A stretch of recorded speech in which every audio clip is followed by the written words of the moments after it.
रामकृष्ण हरी. सार्थ श्री ज्ञानेश्वरी अध्याय 2 ओवी क्रमांक 362 ते 375.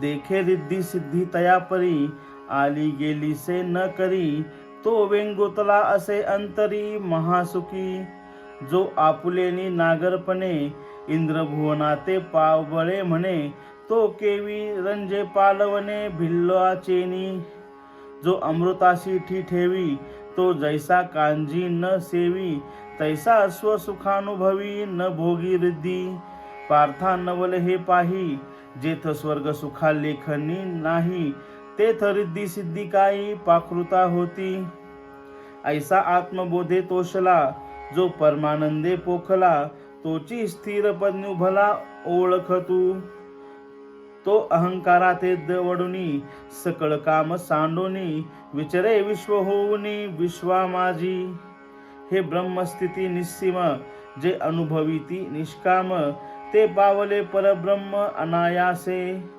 जे चिद्रूपी मिळता देहांतीची व्याकुळता आड ठाको न सखे चित्ता ज्ञानाजया तेची हे स्थिती स्वमुखे श्रीपती सांगत अर्जुना प्रती संजयो म्हणे ऐसे कृष्ण वाक्य ऐकिले तेथ अर्जुने मनी म्हणितले आता आमुचिया काजा किर आलो उपपत्ती इया जे कर्मजात आघवे येथ निराकारिले देवे तरी पारुषले म्या झुंजावे म्हणून या ऐसा श्री अच्युताचिया बोला चित्ती धनुर्धन उवालिया आता प्रश्न करील भला आशंकोनी तो प्रसंगू असे नागरू जो सकळ धर्मासी आगरू की विवेकामृत सागरू प्रांतहीनू जो आपण सर्वज्ञ नाथू निरूपिता होईल श्री अनंतू ते ज्ञानदेव सांगेल मातू निवृत्ती दासू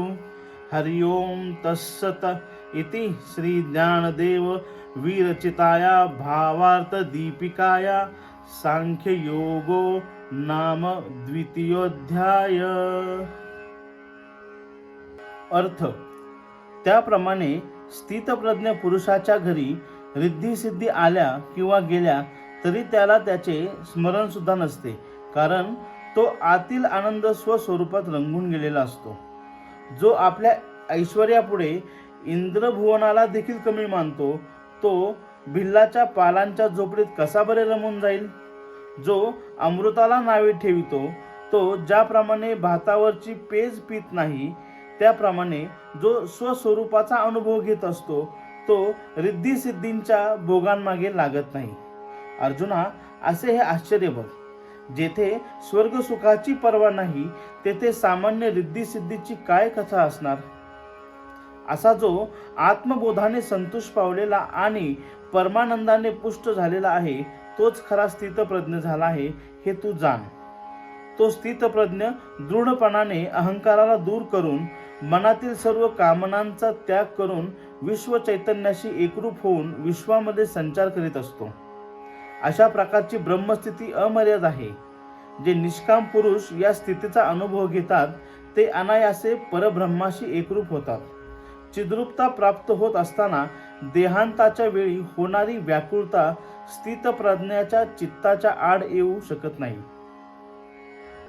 तीच ही ब्रह्मस्वरूपाशी एकरूप होण्याची स्थिती श्रीकृष्णाने स्वमुखाने अर्जुनाला सांगितली असे संजय धृतराष्ट्रास म्हणाला. अशा प्रकारचा श्रीकृष्णाचा उपदेश ऐकून अर्जुन मनात म्हणाला, आता या ज्ञानामुळे आमचे युद्ध न करण्याविषयीच्या मतास आधारच मिळाला.